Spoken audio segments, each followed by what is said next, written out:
Speaker of the House, I solemnly and sadly open the debate on the impeachment of the President of the United States. The articles of impeachment charge that President Trump abused the powers of his office by soliciting the interference of a foreign power in our elections. The president also obstructed Congress in the investigation of those matters. It doesn't really feel like we're being impeached. The country is doing better than ever before. We did nothing wrong. It is only the third time in our nation's history that the President of the United States has been impeached. This president is wholly unfit to serve the office of the presidency. This president is a loathsome human being, so I have no problem with the fact that he's been impeached. The impeachment is nothing more than a witch hunt by the Democrats. There really is no evidence that the president committed any acts worth impeaching him for. It is more of an effort to overturn the will of 63 million Americans who voted for him based on a partisan bias rather than any true foundation for impeachment. Impeachment is not really the greatest decision that the Democrats could be making at this point because they want to hurt Trump in the long run by either stopping him from being president or removing him now before he can put in major policy changes. But since the Senate has a majority, nothing is going to happen as impeachment will just get voted down. So really all they're doing is giving Trump and his supporters something to rally over, and therefore it'll probably boost his ratings. If we look at it from a realistic angle and a practical angle, every president's going to abuse power in one way or another because he has such a wide array of power.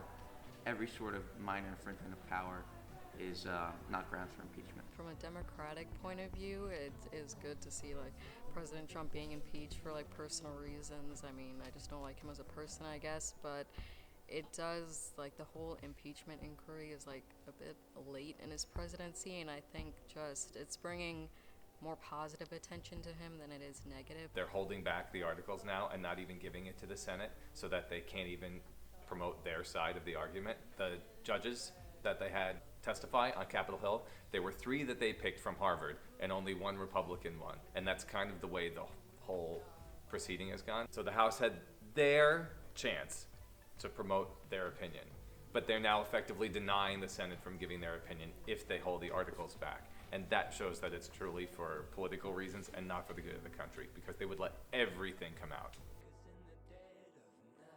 I think it kind of shows future politicians that if you just don't like the policy that some president or other high-ranking official is making, that they can just be arrested and tried for no reason just on the fact that their opinions are wrong.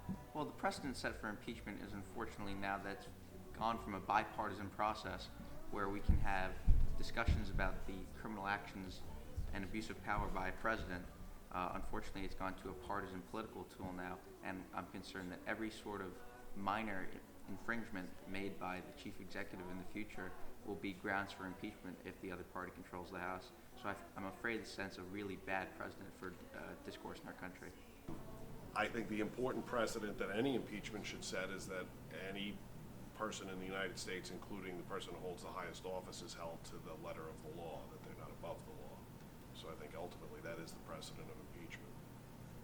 The problem that exists is that if you look at any number of past presidents that we've had, they have done similar things, if not more aggressive abuses of power in the name of national security, and have gotten away with it.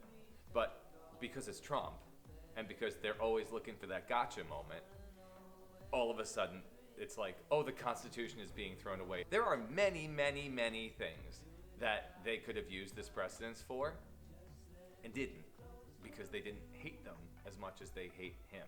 I mean, it probably won't get passed through since the Senate has a Republican majority.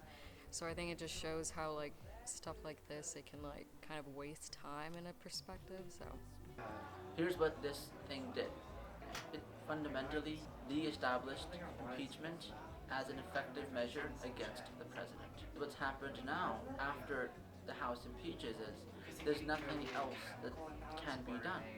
Right, so the president has now complete reins to do whatever they do because the most fundamental tool that could be used against them for repercussions has been used against them to no repercussions.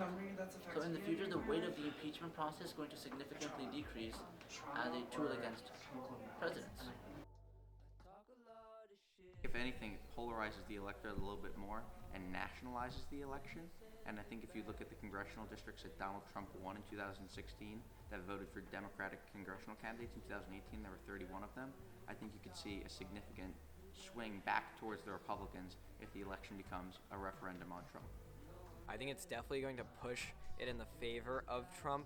His approval ratings were going down significantly before this had happened, as with most other presidents, their ratings go down continuously. But now they're seeing like 1% and 2% increases. Since impeachment rallying, he's been using this strategy a lot, getting people to cry out in favor of this. So I think it's actually going to help him a lot, especially because some of his policies were so poor that the Democrats could have came in and definitely kicked him out of office. But now he has a pretty good shot at being reelected just because of this impeachment process.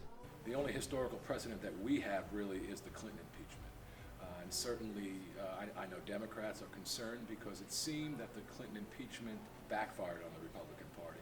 If an acquittal occurs, I think it would elevate the status of President Trump and elevate the energy in his base and probably make it easier for his reelection to occur. It will reflect poorly on the Democrats. I think it's going to backfire. I don't love Trump, by the way. Like, I don't love everything he does, but he's very savvy when it comes to baiting the trap for them. I think, like what I just told you about them not letting the Senate go through, that will reflect really badly on them. And House representatives that were elected in typically Republican jurisdictions are going to have trouble. I think that polls have already shown a high percentage of Americans are against impeachment, around 75 to 80% in the most recent polls, and I think this is going to backfire against House Democrats.